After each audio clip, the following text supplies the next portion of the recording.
نبی کریم صلی اللہ علیہ وسلم اپنے صحابہ کرام کو دین بھی سکھاتے تھے، ان کی تعلیم و تربیت بھی کرتے تھے اور ان کے حالات سے بھی باخبر رہتے تھے، اور بڑی شفقت اور محبت فرماتے اپنے صحابہ کرام کے ساتھ۔ جیسے ایک مرتبہ سفر کے اندر حضرت جابر بن عبداللہ رضی اللہ عنہ فرماتے ہیں کہ میں اللہ کے نبی السلام کے ساتھ ساتھ سفر میں تھے، تو اللہ کے نبی السلام نے مجھ سے پوچھا کیا تم نے نکاح کر لیا؟ تو میں نے کہا جی ہاں۔ میں کس سے؟ یعنی کنواری لڑکی سے کیا یا کسی بیوہ یا مطلقہ سے؟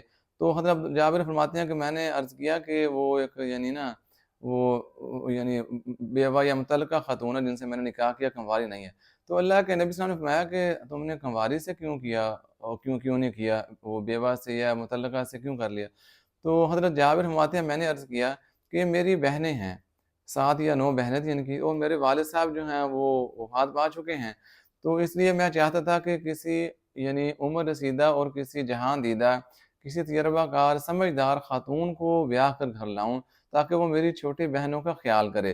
تو اگر میں کنواری لڑکی کو لے آتا تو وہ پہلے بچیاں گھر میں ہیں میری بہنیں، تو یہ بھی اس طرح نوجوان لڑکی آ جاتی تو وہ ان کی کیا دیکھ بھال کرتی، سب بچیاں مل جاتی۔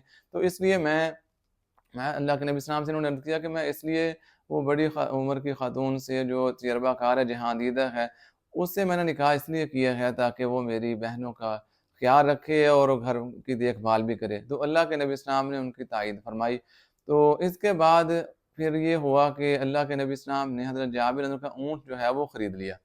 حضرت جابر کے پاس جو اونٹ تھا، اللہ کے نبی السلام نے وہ خرید لیا، اور وہ خرید لیا، اور حضرت جابر نے عرض کیا کہ مدینے تک میں اس کی سواری کر سکتا ہوں؟ یعنی خرید تو آپ نے لیا، یہ آپ کا ہو گیا، لیکن اب چونکہ سفر کے دوران آپ نے خریدا ہے تو کیا مدینہ منورہ تک مجھے اجازت ہے کہ میں اس پر سوار رہوں؟ تو اللہ کے نبی السلام نے بڑی خوش دلی سے اجازت دے دی کہ ہاں ٹھیک ہے، آپ سواری کرتے رہیں۔ تو جب مدینہ پہنچے ہیں تو اللہ کے نبی السلام نے اس اونٹ کی قیمت بھی ان کو دے دی اور اونٹ بھی ان کے حوالے کر دیا، یعنی قیمت بھی دے دی جو طے ہوئی تھی۔ اور جب یہ قیمت لے کے جانے لگے تو اللہ کے نبی السلام نے وہ اونٹ بھی حضرت جابر رضی اللہ عنہ کے حوالے کر دیا۔ تو یعنی یہ جو اللہ کے نبی السلام نے ان کو نوازنا تھا، تو اس طریقے سے نوازا کہ یعنی ویسے بھی ہدیہ دے سکتے تھے، لیکن اللہ کے نبی السلام نے یہاں یہ تدبیر فرمائی کہ ان سے ان کا اونٹ خریدا، اونٹ کی رقم دی اور پھر اونٹ بھی دے دیا۔ تو حضرت جابر رضی اللہ عنہ بہت خوش ہو گئے۔ تو اس طرح اللہ کے نبی علیہ الصلوۃ والسلام اپنے صحابہ کرام کے حالات سے باخبر رہتے، جیسے ان سے پوچھا کہ آپ نے نکاح کر لیا تو کس سے کیا اور کیا حالات ہیں؟ تو انہوں نے عرض کیا کہ اس طرح میرے گھر میں وہ بہنیں ہیں چھوٹی، تو اس لیے میں نے جہان دیدہ اور تجربہ کار خاتون سے نکاح کیا، بڑی عمر کی خاتون سے نکاح کیا تاکہ وہ ان کی دیکھ بھال کرے۔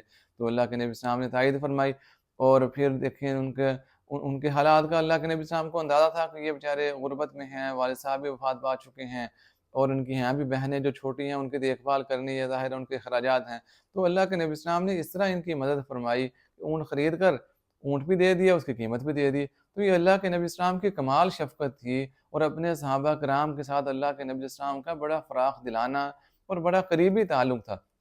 ہر صحابی یہی سمجھتا تھا کہ سب سے زیادہ میرا اللہ کے نبی السلام کا میرے ہی ساتھ تعلق ہے، کیونکہ جس سے بھی اللہ کے نبی السلام گفتگو فرماتے، جس سے بھی کوئی معاملہ فرماتے، تو ایسی اپنائیت، ایسی شفقت، ایسی محبت ہوتی کہ اگلا یہی سمجھتا کہ سب سے زیادہ مجھ پہ مہربان ہے۔ حالانکہ اللہ کے نبی السلام سب پر ہی مہربان تھے، اور سب کے ساتھ ہی اللہ کے نبی السلام مخلص تھے، اور سب کے اوپر ہی شفقت تھی۔ تو اللہ کے نبی السلام کی شخصیت بڑی کمال کی تھی۔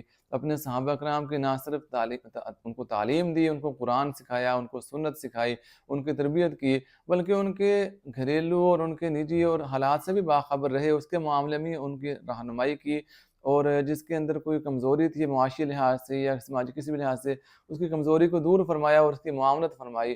یہ اللہ کے نبی السلام کا اپنے صحابہ کرام رضی اللہ عنہم کے ساتھ بہت اعلیٰ درجے کا حسن سلوک تھا۔